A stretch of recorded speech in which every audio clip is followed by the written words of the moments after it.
5 गुप्त बातें।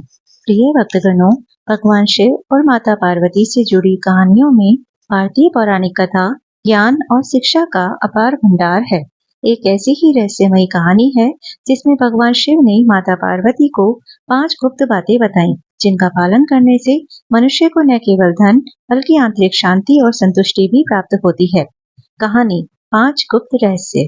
कैलाश पर्वत की शीतल ऊंचाइयों पर, जहाँ हर दिशा में बर्फ की सफेद चादर फैली रहती है और आकाश में बादलों के गुच्छे तैरते रहते हैं, वहीं भगवान शिव और माता पार्वती का निवास है। एक दिन भगवान शिव ने देखा कि माता पार्वती कुछ चिंतित थी।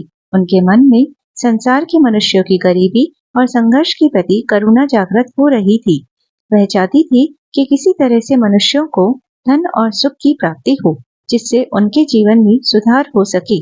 भगवान शिव ने माता पार्वती की इस चिंता को समझा और उन्हें समझाते हुए बोले, प्रिय पार्वती, संसार में धन प्राप्ति का रहस्य कुछ विशेष सिद्धांतों में निहित है।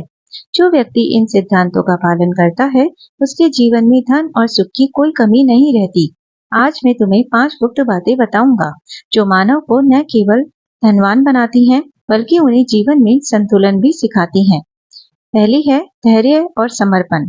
प्रिय भक्तों, भगवान शिव ने सबसे पहले धैर्य और समर्पण का महत्व बताया। उन्होंने कहा, धन प्राप्त करने की पहली शर्त है धैर्य। कई बार लोग प्रयास करते हैं, परंतु धैर्य की कमी के कारण वे अपने लक्ष्य को प्राप्त नहीं कर पाते। उन्हें अपने कार्य के प्रति पूर्ण समर्पण और धैर्य रखना चाहिए। धैर्य और समर्पण ही वह चाबी है जिससे सफलताओं के द्वार खुलते हैं। भगवान शिव ने एक कहानी सुनाई। एक गरीब किसान था। उसने वर्षों तक अपने खेत में मेहनत की, परंतु हर बार फसल खराब हो जाती। एक दिन उसने निराश होकर भगवान शिव से प्रार्थना की। भगवान शिव ने उसे सपने में दर्शन दिए और उसे धैर्य रखने का आशीर्वाद दिया। किसान ने भगवान शिव के कहे अनुसार धैर्य और समर्पण के साथ अपने कार्य में लगा रहा। धीरे धीरे उसकी मेहनत रंग लाई और उसकी फसल लहलहाने लगी। जल्द ही वह पूरे गांव में सबसे धनी किसान बन गया। दूसरा है सद्गुण और नैतिकता का पालन। प्रिय भक्तों, दूसरी गुप्त बात जो भगवान शिव ने बताई वह थी सद्गुण और नैतिकता का पालन। उन्होंने कहा, धन प्राप्ति के लिए सद्गुणों और नैतिकता का पालन करना अत्यंत आवश्यक है। कई लोग अपने लाभ के लिए अनैतिक मार्ग अपनाते हैं, परंतु ऐसा धन स्थायी नहीं होता। सद्गुण और नैतिकता के साथ प्राप्त किया गया धन जीवन भर सुख देता है। भगवान शिव ने एक व्यापारी की कहानी सुनाई। एक ईमानदार व्यापारी था जो सदैव सत्य और न्याय का पालन करता था। उसके पास बहुत से ग्राहक आते थे क्योंकि वे उस पर भरोसा करते थे। एक दिन एक दुष्ट व्यापारी ने उसे बर्बाद करने की योजना बनाई और उसके खिलाफ झूठी अफवाहें फैलाई, परंतु उस ईमानदार व्यापारी ने धैर्य और नैतिकता के मार्ग का त्याग नहीं किया। आखिरकार सत्य की जीत हुई और उसका व्यापार पहले से भी ज्यादा फलने फूलने लगा। तीसरा है दया और परोपकार। तीसरी गुप्त बात दया और परोपकार थी। भगवान शिव ने समझाया, धन प्राप्त करने का सबसे सरल तरीका है दया और परोपकार। जो व्यक्ति दयालु होता है और दूसरों की सहायता करता है, वह सदा संपन्न रहता है।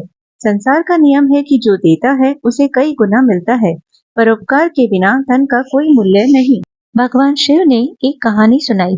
एक निर्धन ब्राह्मण था जिसके पास अपनी जरूरतें पूरी करने के लिए भी धन नहीं था, परंतु वह अपनी गरीबी के बावजूद भी हमेशा दूसरों की सहायता करता था।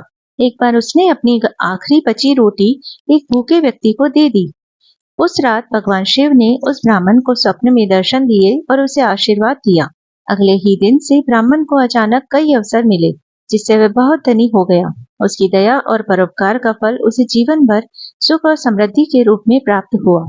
चौथा है ज्ञान और विद्या का अर्जन। चौथी गुप्त बात थी ज्ञान और विद्या का अर्जन। भगवान शिव ने माता पार्वती से कहा, धन अर्जित करने के लिए ज्ञान और विद्या का होना अति आवश्यक है। जो व्यक्ति विद्या और ज्ञान का महत्व समझता है, वह सदा उन्नति के मार्ग पर अग्रसर रहता है। विद्या ही वह प्रकाश है जो अज्ञान के अंधकार को दूर करता है और मनुष्य को सफलता की राह दिखाता है। भगवान शिव ने एक कहानी सुनाई। एक युवा ब्राह्मण जो एक छोटे से गांव में रहता था, ने पूरे गांव में सबसे अधिक ज्ञान और विद्या अर्जित की। उसके पास धन नहीं था, लेकिन उसकी विद्या की प्रसिद्धि धीरे धीरे बढ़ती गई। एक दिन राजा ने उसे अपने दरबार में आमंत्रित किया और उसने राजगुरु नियुक्त किया।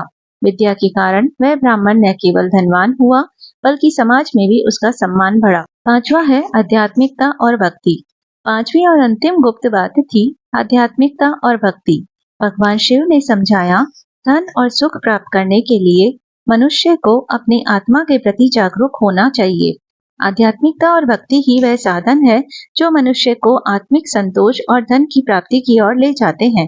जो व्यक्ति भगवान के प्रति भक्ति और अपने कार्य के प्रति निष्ठा रखता है, उसे जीवन में किसी चीज की कमी नहीं होती। भगवान शिव ने एक साधु की कहानी सुनाई। एक महान साधु जो जंगल में रहता था, ने भगवान शिव की तपस्या में जीवन व्यतीत किया। उसके पास धन दौलत नहीं थी, परंतु उसकी भक्ति इतनी प्रबल थी कि भगवान शिव स्वयं प्रकट हुए और उसे आशीर्वाद दिया। साधु ने धन की मांग नहीं की, परंतु भगवान शिव ने उसकी भक्ति से प्रसन्न होकर उसे अपनी भक्ति के माध्यम से अनगिनत संपत्तियों का स्वामी बना दिया। निष्कर्ष, भगवान शिव ने माता पार्वती को ये 5 गुप्त बातें बताई। धैर्य और समर्पण, सद्गुण और नैतिकता, दया और परोपकार, ज्ञान और विद्या का अर्जन और आध्यात्मिकता और भक्ति। इन सिद्धांतों का पालन करके कोई भी व्यक्ति न केवल धनवान बन सकता है, बल्कि उसे जीवन में संतोष और सुख की प्राप्ति भी होती है। माता पार्वती ने भगवान शिव की इन बातों को ध्यानपूर्वक सुना और उनसे प्रसन्न होकर कहा, प्रभु, आपने मुझे जो ज्ञान दिया है, उसे मैं संसार के हर व्यक्ति तक पहुंचाना चाहती हूँ, ताकि वे भी इस अमूल्य ज्ञान से लाभान्वित हो सकें। भगवान शिव ने मुस्कुराते हुए कहा, तुम्हारा यह प्रयास निश्चित रूप से संसार के लोगों में जीवन में उजाला और समृद्धि लाएगा। इस प्रकार भगवान शिव और माता पार्वती के संवाद से यह स्पष्ट होता है कि जीवन में धन की प्राप्ति के लिए केवल बाहरी साधनों पर निर्भर नहीं रहा जा सकता। आंतरिक गुणों का विकास और नैतिकता का पालन ही सच्ची समृद्धि का मार्ग है। प्रिय भक्तों, अगर आपको यह वीडियो अच्छी लगी हो तो आप इसे ज्यादा से ज्यादा लाइक और शेयर कीजिए, और अगर आप ऐसे ही और वीडियो देखना चाहते हैं तो आप इस चैनल को सब्सक्राइब कर लीजिए। और अगर आप मुझे फेसबुक से देख रहे हैं तो मेरी पेज ज्ञान संग्रह को फॉलो कर लीजिए। धन्यवाद।